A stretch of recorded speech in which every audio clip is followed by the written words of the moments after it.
Son aylarda bazarda qiymət artımları daha çox müzakirə olunur. Marketlərdə, xidmət sektorunda və gündəlik istehlak məhsullarında müşahidə olunan bahalaşma inflyasiya mövzusunu yenidən gündəmə gətirib. Bəs inflyasiya həqiqətən nə qədər təsirli iqtisadi amildir?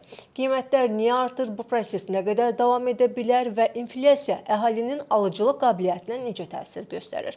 Bugün məhz bu suallara cavab axtaracaq. Xüsusilə də dünyada davam edən geosiyasi gərginlik, regional münaqişələr, enerji bazarlarındakı dəyişikliklər və qlobal təchizat zəncirində yaşanan problemlər fonunda inflyasiya məsələsi daha da aktuallaşıb. Mövzuya daha geniş aydınlıq gətirmək, inflyasiyanın səbəblərini və onun əhalinin sosial rifahına təsirlərini müzakirə etmək üçün söhbətimizi 4 dəfə millət vəkili seçilmiş iqtisadçı, alim, professor Rüfət Quliyevlə davam edəcək. Rüfət müəllim, salam, hər vaxtınız xeyir, xoş gəlmisiniz. Salam. Mövzumuzun ilk sualını belə qoyaq ki, Azərbaycanda inflyasiyanın əsas səbəbləri nələrdir? İnflyasiyanın əsas səbəbi ondan ibarətdir ki, pul kütləsinin belə deyək, alıcılıq qabiliyyətindən daha çox olmasıdır. Bazar iqtisadiyyatında iki nəhəng, başı bəlalı hadisələr olur, mövcuddur, olacaq. Bunun biri işsizlikdir, biri də inflyasiyadır. Bizdə inflyasiyanın daha çox yaradan odur ki, hələ də idxaldan asılıyıq. Düzdür, son deməli iclasda cənab prezidentin çıxışında müəyyən müsbət rəqəmlər də deyildi və fikirlər də söylənildi, negativ hallar da qeyd olundu.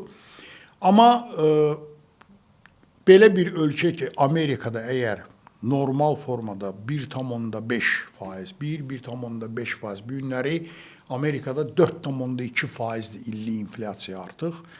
Deməli, bu inflyasiyadan qaça bilmir. Özü Amerika o ölkədir ki, nömrə 1 iqtisadiyyat. Azərbaycan üçün bu günləri inflyasiyadan qaçmaq yox, azaldmaq üçün mümkün qədər daha çox qida məhsullarını, kənd təsərrüfatı məhsullarını yerli istehsal eləməlidir.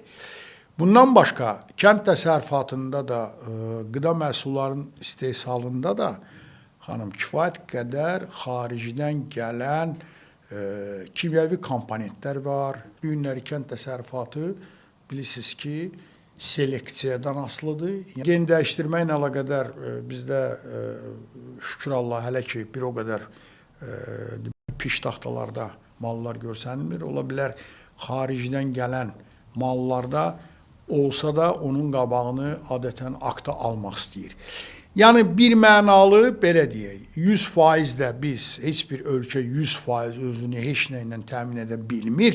Biz hardasa bir 85% kənd təsərrüfatı malları və qida məhsullarını biz özümüzü deməli təmin edə bilərik. İnflyasiyanın ən çox hiss edəcəyik biz kənd təsərrüfatı məhsullarında belə başa düşürəm. Qida məhsullarının yayda nisbətən inflyasiyaya yenə deyirəm də hansısa növlər var. Deyək ki, ət məhsullarıdır filan. Misal üçün, toyuq məhsulları ilə praktiki Azərbaycan tam özünü təmin edir. Yəni görürsünüz ki, bir o qədər, bəli, bir o qədər şey yoxdur. Orada deməli inflyasiya yoxdur. Yəni qiymət qalxımı bir o qədər deyil. Ümumiyyətlə, inflyasiya elə bir bəladır, yenə də deyirəm. Hər yerdə olur, mövcuddur. Sadəcə olaraq dövlət bundan müəyyən qədər siyasəti ilə mübarizə də aparmasa, belə deyək, çalışır ki, bunun təsirini, fəsadlarını azaltsın. Ən belə deyək də, bunun ən rahat yolu kiçik və orta sahibkarlığın daha da sıçrayışı formada inkişafı, daha da çox şərait yaradılması, regionlarda mən millət vəkili olanda da qeyd edirdim. Misal üçün, infrastruktur xərclərinin müvəqqəti olaraq vergilərin də 50%-ə qədər endirimi 3 illik, 5 illik ki, həmən kiçik təsərrüfat ayağa qalxsın, kiçik biznes inkişaf eləsin. Bunlardır. Yəni, bununla dövlət müəyyən alət kimi istifadə eləyib, həm işsizlik məsələsini həll edə bilər regionlarda. Bilirsiniz nətərdir? Azərbaycan dövləti, hakimiyyəti bu addımları atır. Yəni, fərq var pozitiv. Amma bunun sürəti barəsində narahatçılıq var. Yəni bunu daha çox sürətlə eləmək lazımdır. Niyə sürətlə getmir bəs? Getməməsinə səbəb olan Getməməsinin səbəbi nələrdir? bir çox ondan ibarətdir ki, hamısı bilirsiniz bu məmurlar bunların 99,99% bunlar gözləyirlər ki, yuxarıdan əmr gəlir. Hər bir məmurun üstündə belə də yuxarıda olan məmuru gözləyir ki, yuxarıdan gəlsin tapşırıq, qanun, qayda. Yəni bu barədə mən bunu həmişə tək mən yox, onlarla millət vəkilləri bu günlərdə bunu qeyd edirlər. Yəni proqramlar hazırlayıb, cənab prezidenti də təqdim eləmək, biraz cəsarətli olmaq, göstərmək, müəyyən hansısa bir variantlardır. İqtisadiyyatın qanunları, fizika qanunları kimi əlbəttə həyata keçirilir. Bunun üçün də gəlib oturub məmurlar da işləməlidir. Digər o biri tərəfdən bizim ən çox təsir elədiyimiz, yəni bizə, buna Holland sindromu adı ilə deyirlər. İnsanların çoxu ələ baxımlıqdan başladı məşğul olmaq. Bu dövlət vaxt var idi, bununla məşğul oldu ki, insanlara kömək eləsin. Mən tamamilə razıyam. O insanlar ki, onlar əziyyət çəkir, yəni müəyyən fiziki qüsurları var, ya maddi tələbatı var. Bunlara o köməklər göstərilməlidir. Bu təbiidir. Amma bizdə nə hala gəlib çıxmışdı? Nə qədər məmurlar həbs olundu, icra başçıları həbs olundu, nazirlər işdən çıxarıldı. Yəni burada oyunlar başladı və mən bir dəfə bir yerdə çıxış eləyəndə dedim ki, elə bizim zonaya, bu cənub zonasına baxsan, bunların elə insanların bir 50%-nə yaxın hamısı fiziki qüsurlandır. Bunlar işləmirlər. Belə olmur axı. Bunun müəyyən beynəlxalq standartları var. Yəni nə qədər insan, misal üçün, işləyib özünü dolandıra bilmir və yaxud da işləyir, amma gücü çatmır. Maliyyə dəstəyi ehtiyac var, burada atasız uşaqlar var, burada Sosial yardım nəzərdə. Sosial yardımı, təbii. Amma bu sosial yardım 20 il bundan qabaq, 22 il bundan qabaq, bu başdan o başa. Hər kəsə verməyə, yəni ehtiyacı olana da, Yəni bunu siz olmayana eşitməmisiniz da. və yaxud da bizə baxanlar eşitməyiblər. Mən bunu açıq-saçıq həmişə demişəm. İndi burada günah kimdədir, hardadır, həqiqət necədir, bilirsiniz? İnsanların özü də regionlarda, müəyyən formada aktiv insanlar var. Kəndlər var, girirsən kəndə, kommunizm qurulub kənddə. Astarada elə kəndlər var, Lənkəranda elə kəndlər var, Cəllabadda elə kənddir. Bilirsiniz, eyni qonşu kənd amma görürsən ki, acından bir tər dolanır. Nəyə görə? Ona görə ki, bu kənddə insanlar əmək sevəndir, işləyəndir, çalışqandır, özlərində çalışırlar. Ona görə durub mən demək istəyirəm ki, Azərbaycan xalqı həmişə zəhmətkeş olub. Həmişə zəhmətkeş olub. Amma bir çox qism insan deyir ki, mən də istəyirəm qonşu Mamed kimi qazanam. Abala bu Mamed tüccardır, bu Mamedin imkanları olub, dədəsindən qalıb, babasından qalıb, özü başlayıb deyir, yox o nətər olur, 4 mərtəbə ev tikib, mən də 4 mərtəbə ev tikmək istəyirəm. Belə olmur, alınmır. Ülfət, xidmət sektorunda daha çox inflyasiyanı hansı sahədə görəcəyik biz? Nə olur olsun bir kommunal xərclər qalxmasın, yəni buna qalxmasın.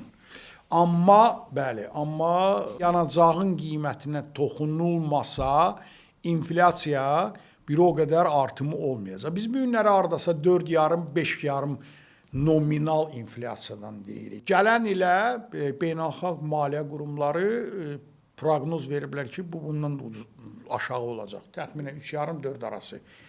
Bəlkə də ondan da aşağı oldu və təbiidir ki, burada bir çox məsələlər asılıdır iqtisadi artımdan.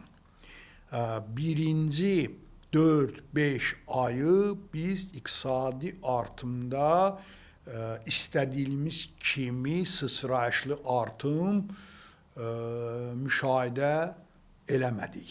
Bunun səbəblərini mən demişəm, keçən səfər burada söhbət Qarabağ və Zəngəzurda. İndi bəs gözlənti varmı? İqtisadi artımdan Gözlənti və daha çox hansı varmı? sahələrdədir bu artım? Bilirsiniz, iqtisadiyyatın inkişafı da və geriyə qalmağı da tikintidən başlayır. Əgər siz hansısa bir ölkədə kifayət qədər tikinti görürsünüzsə, evlər, yollar və s.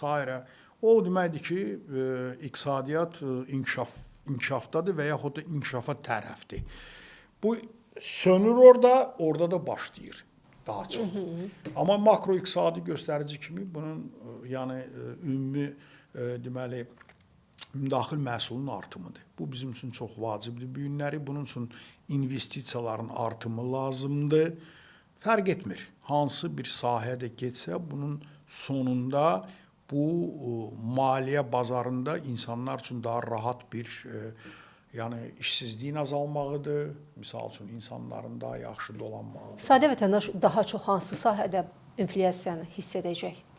Ətin qiymətinin qalxmağın səbəbləri var. Mən buna bu günlərdə Səbəbləri nələrdir? Yenə də deyirəm, bunun qlobal səbəbi odur ki, biz bu günə qədər niyə idxal edirik əti? Ona görə ki, daxildə, burada söhbət ondan gedir ki, kiçik buynuzlu heyvanlar, böyük buynuzlu heyvanlarla deməli, biz bunu artıq Azərbaycanda təmin edə bilərik. Bunun üçün də... Amma biz ixrac da edirik həmçinin. Elə bir dövlət yoxdur ki, tək idxal edəsin. Ətdən gedirsə, bəli. Bəli, o da var. Amma yenə də özümüzü təmin eləmək üçün tam və inflyasiyanın qabağını almaq üçün şərait lazımdır, daha çox daxildə istehsal olunsun. Budur. Bunun başqa bilirsiniz aləti, formulası yoxdur. Bu 2x2 4 budur. Başqa yenə deyim, bizə təsir əgər benzin, yanacağın qiyməti dəyişilməsə, onda düşünürəm ki, inflyasiya elə artmayacaq, təsir eləməyəcək. Ona görə ki, nəqliyyat xərcləri bütün dünyanı diz üstə qoyan oldu ki, siz bilirsiniz, bu barədə biz danışmışıq. Bütün dünyada, istər və Avropada Amerikanın inflyasiyasını dedim, Avropanın özündə də təxminən 3,5% inflyasiya nəzərə çarpılır. İnflyasiya olanda maaş artımı da olur. O maaş artımı məsələsi. Bax, görürsünüz, əgər biz bu məsələyə toxunduqsa, mən sizə misallarla gətirəcəm. Yəni, maaş artımı olsa, o artım kompensasiya edəcəkmi inflyasiyanı? 70-ci, 80-cı illərdə Amerikada... Siz dediniz, bayaq 5-6% gözləniləndi. Bu günləri, Azərbaycanda yəni təxminən proqnoz budur. 4,5-dan 5%, yarım, 6% ola bilər. Yenə deyirəm, biz nominal inflyasiyadan danışırıq. Real inflyasiya azından faiz, yarım 2% çoxdur. Axı biz nominalla üzləşmirik. Biz üzləşirik real inflyasiya ilə. Bunu insanlar hamısı hiss eləyir. Hiss edir. Bəli. 70-ci, 80-cı illərdə hesab eləyin ki, Amerikada 7-8%, hətta 13-14%-ə qədər illik inflyasiya müşahidə olunurdu. Amma buna baxmayaraq insanların maddi, yəni Amerikanların maddi imkanları ilbəil artırdı. Nəyə görə? Ona görə ki, istər dövlət şərait yaradırdı, ümumiyyətlə bazar iqtisadiyyatında dövlətin vəzifə borcu ondan ibarətdir ki, şərait yaratsın və insanlar çalışsın, daha çox işləsin. Sonda onu demək istəyirəm ki, ortalama götürəndə bir ev, Amerikada misal üçün, orta ev, orta standartlara ev, insanlar bunu 3 illik qazancı ilə bu evi ala bilərdilər 70-ci, 80-cı illərdə. Bu günləri, baxmayaq ki, cənab Trump çıxışlar eləyir, odda alovlu, Amerikanın iqtisadiyyatı belə inkişaf eləyir, elə inkişaf eləyir. Fakt ondan ibarətdir ki, Amerikanlı günləri həmən evi, həmən standartlarla evi almaq üçün azı 7-8 il qazancını sərf eləməlidir. Bu Amerikadadır. Bəs bizdə necədir? Bizdə necədir? Bizdə biz klasik yolla getmirik axı. Biz çalışırıq yeni bir üsullardan istifadə eləyək. Yeni üsullar nədir? Yeni üsullar odur ki, gənclər çalışmalıdır, bunların savadı, sertifikatları çox olsun, beynəlxalq sertifikatları, qazancları çox olsun. Onda ipotekanı da rahat ipotekaya da ev ala biləcəklər. Yəni, bu günləri mən 4 ildir, bax, mən indi UNEC-də dərs deyirəm. Kifayət qədər yaxşı tələbələr var, yaxşı səviyyədə dərs deyilir. Tələbələrin, magistrlərin həvəsi varmı? Əksəriyyətin yox. Biz necə ev alaq? Nə məndə necə ev alaq? İpoteka ilə Biraz alınır öncə siz. siz Amerikadan misal Bəli. çəkdiniz ki, onlar 3 illik maaşlarından ev ala bilirdilər. Bugün indi o 6-7 ilə qalxıb, amma gəlin indi biz hesablayaq ki, orta statistik rəqəmlərin Azərbaycanlının aldığı maaşı siz hesablayın. Onunla Bakıda ev almaq, yəni neçə ilə çalışsa o Bakıda ən azından bir 2 otaqlı mənzil ala bilər. Gözəl sualdır. Mənə elə gəlir ki, hamı bilirlər ki, bizdə elə gənclər var ki, ayda daha o 1000-1500 manata qaçmırlar. Aha. Daha çox çalışırlar özlərində işləsinlər və durub mənə deməsinlər ki, mən yalan deyirəm, mən yalan demirəm. Bu baxsınlar internetdə bunlar hamısı təkliflər var. Bu günə qədər bir çox şirkətlər, mən hələ demirəm hamı sahibkarlıqdan məşğul olsun. Bu mümkün deyil. Əhalinin işlək əhalinin maksimum 5%-dən 8% arası sahibkarlıq fəaliyyəti ilə məşğul olur. Bu istedaddır.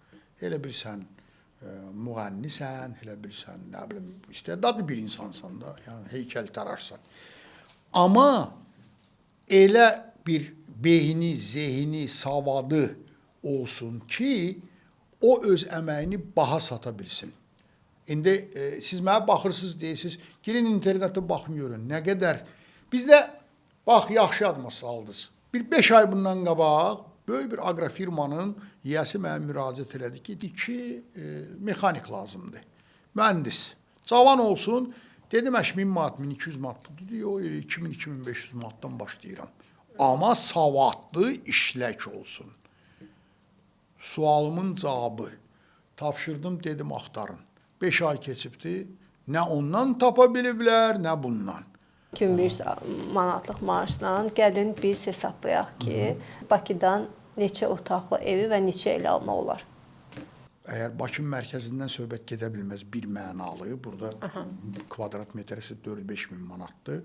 Amma belə deyək, kifayət qədər evlər tikilir Bakının girəcəyində. Belə deyək də, yəni normal bir yerdə və ipoteka ilə orada almaq 20 olur. il təxminən 20 illik. Siz hesab eləyirsiniz ki, bütün dünyada 3 il, 5 il, 10 ilə ev alınır. Mən dediyim sizə rəqəmlər o deməkdir ki, insan, yəni bu təxmini rəqəm idi. Amerikanlı bütün qazancını qoysa, onda o vaxtı 3 ilə, misal üçün, ev ala bilərdi. Qaldı Azərbaycana. Mən həmişə üstünlük vermişəm savadlı gənclərə. Hətta polemikaya mənlə giriblər, deyiblər ki, yox, gedib odur, adi bazar alverçisi savadlı bir mütəxəssisdən daha çox qazanır. Məyən bazar alverçisi piştaxtanın arxasında duran adam elə belə adamdır? Xeyr, o istedadlı adamdır. O bazarı satmağa. Satışı bacarır. Bəli, bu günləri sahibkarlardan 90%-ni, bax mənim sahibkar saatım var. Bütün gələn uğurlu adamlara sualım. Problem nədədir? Deyirəm, bəlkə maliyyədədir, kreditlər bahadır, nə? Deyir, onlar hamısı həll olunur. İşləməyə adam çatmır, mütəxəssis çatmır və son mənim qonaqlarım, qoy CBC kanalında baxsınlar. Son qonaqlarım birbaşa deyirlər ki, bizə satış insanları lazımdır və biz onlara yaxşı bir həm maaş, həm qazanc, faiz verməyə hazırıq. Və bunun başında duran insan da bazarmalıdır malı satmağa. Azərbaycanda söz var, deyir, malın mal olmasa da bazarın bazar olsun. Ona görə mütəxəssis lazımdır. Mən sizə sual verim. İndi insanlar da eşitsinlər.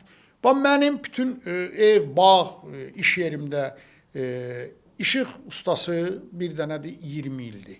Nə bilim, kafel ustası o da belə. Nə bilim, kombi ustası o da belə. Yoxdur, usta yoxdur. Niyə bizim gənclər gedib peşə məktəblərində oxuyub yaxşı usta? Yəni ustalar bu günləri ayda 3000 də, 5000 də qazanır. Ondan da artıq qazanır. Biznes sahələrindən danışdınız. İnflyasiyanın ümumiyyətlə biznes sektoruna təsiri necə olacaq? Gözləntiləriniz nələrdir? Gözləntilərim odur ki, artıq yaşayış obyektlərində, bax bu günləri mən bir kofe içdim. Deməli, bir double espresso artıq həmişə hardasa 6-7 bundan qabaq təxminən bir 4 manat yarım idi. 4 manat 50 qəpik, 5 manat civarı idi. Bu günləri 6 manat 20 köp idi. Bax, indicənə mən bir kofeni içdim. Yəni, burada nə deyə bilərəm? Keyfiyyəti yaxşı idi. Bu, əgər şəhərin mərkəzində olsa, bəzi 5 yıldızlı otellərdə həmən kofe, məsələn, 12-11 manata satılır. Bu, yəni, mərkəz qıraq söhbətləri var. Amma yaşayış obyektlərində, yeməkxanalarda, restoranlarda kifayət qədər hiss olunur. Bunun da əsas problemi yenə də qida məhsullarındandır. Qida məhsullarının qiymətləri artır və ona görə məcburdular restoran, kafe, nə bilim, yeməkxanalar işlədənlər də qiyməti qaldırsınlar. Çox qaldıranda müştəri qaçır, az qaldıranda qazancı olmur. Ailələr öz büdcələrini necə qorusunlar? Biznes qurun, məsləhətçi olun, əlavə işlər görün. Əlavə işlər görün, bəli, niyə də yox. Məktəb müəllimləri mən tanıyıram ki, məktəbdə 700-800 manat maaş alır. Amma repetitorlar, bəli, onunla məşğul olub 1500-2000 manat qazanır.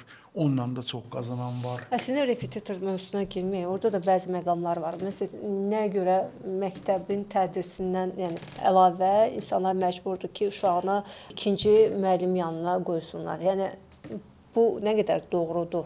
İndi ali məktəblərə qəbul daha şəffafdır.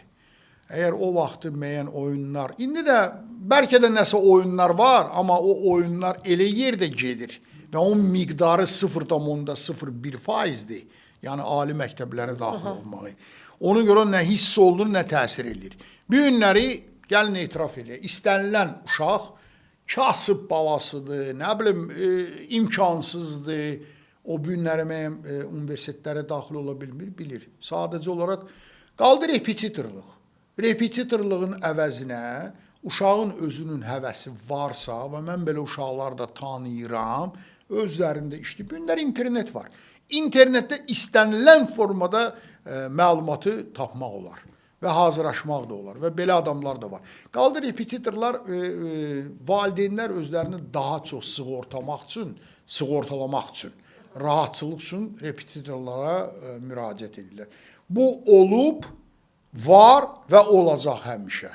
Normal bir haldır. Dövlət inflyasiyanın qarşısını almaq üçün hansı addımları ata bilər və dövlətin xüsusi təbii ki proqramları var. Birinci istehlak səbəti var. İstehlak səbətin içinə daxil olan məhsulları dövlət təbii ki qorumalıdır və qoruyur. 11-incisi elə undur, çörəkdir, misal üçün qənddir, süd məhsullarıdır, bəziləri, hansı ki, ən belə deyək də, əlçatan olmalıdır. Bəli. Onlarla əlaqədar, indi gəlin etiraf eləyək, düzdür, başladı oyunlar, çörəyin qiymətini dövlət başladı nəzarət eləmək, oyunlar başladı çəkisi ilə. Burada mən sizə yeni bir məlumat vereyim. Bütün dünyada belə bir yeni oyunlar var, onun adı şrinkflyasiyadır. Yəni gedirlər insanlar 1 kilo deməli, buğda almağa deyək, nəsə, 1 manatadır. Bunun qiymətini qaldıra bilmir, ya dövlətin qorxusundan, ya müəyyən reputasiyanın qorxusundan. Şirkətlər nə edirlər? Götürürlər 1 kilonun əvəzinə 900 qram məhsul qoyurlar, hətta onu formatını da dəyişmirlər. İnsan da bunu alanda fikir vermir. Orada xırda yerdə bir 900 qram yazılıbdır. Bax, bununla əlaqədar insanlar diqqətli olmalıdırlar. Və bizim insanlarda belə bir, bilirsiniz, dövlət kifayət qədər qanunu tətbiq edə bilir. Yalnız o vaxtı ki, dövlət siqnal alır. Yəni, dövlət qurumları siqnal alır. Vaxtı keçmiş, misal üçün, istifadəyə yararsız və yaxud da bu şrinkflyasiyanın nəticəsində yeməkxanalarda necə edirlər? Buna artıq stilsflyasiya deyirlər. Yəni, bunlar ingrediyentləri dəyişir və bu tək Azərbaycanda deyil, bütün dünyada.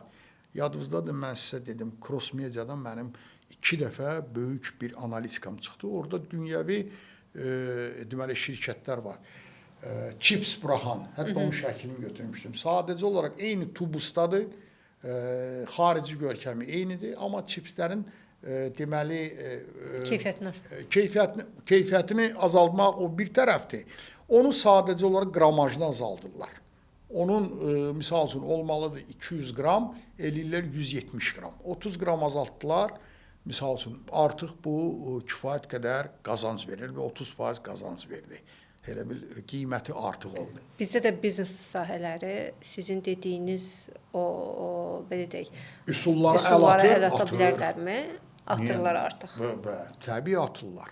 Təbii, yaxud da ki, bilirsiniz, yenə deyirəm, insanların özünün ictimai qınaq nə üçündür? İctimai fikir, ictimaiyyətin bunu dövlət orqanlarına bu deməli məlumatları çatdırmaq. Bizdə insanların əksəriyyətində belə bir fikir yayılıbdır. Gəlir, elə bir sözü, o sualı sizə verəcəm mən. Siz bir malı qaldırırsınız, görürsünüz ki, bunun istifadə tarixi ya azdır, azalıb, ya da keçib. Siz nə edirsiniz? Siz bunu heç almırsınız. Siz vaxt sərf eləyib, meneceri dəvət eləyib, aktaya, qaynar xəttə zəng vurmaq və yaxud da agentliyi var, ora zəng vurub məlumatı vermək, menecerdən tələb eləmək və s. Eləyirsinizmi? Bax, sizə sual verdim. Və bu sualı mən bizə kim baxırsa, onlara sualı verirəm. Yox. Ona görə ki, bizdə belə bir fikir var. Başqa da nə müşahidə olunur? Daha çox mənim rastlaşdığım qiymət məsələsi. Onu və mən danışanda ən sadəni dedim, Bakuşu gedirsən, piştaxtada görürsən ki, misal üçün 40 köpüyü gəlib ödəməyə gəlib çıxanda, Bakuşda nəyə görə? Hamı da başladı ki, deputat gör, qlobal problemlər qalıb nədən danışır. Amma insanlar bilmədi ki, mənim o çıxışımdan sonra ən azı 4-5 ay bütün şirkətlərə tapşırıq verildi ki, diqqətli olun, qiymətlər üst-üstə gəlsin. Ona görə ki, o qiymət fərqi ilə həmən şəbəkənin yiyəsi yox.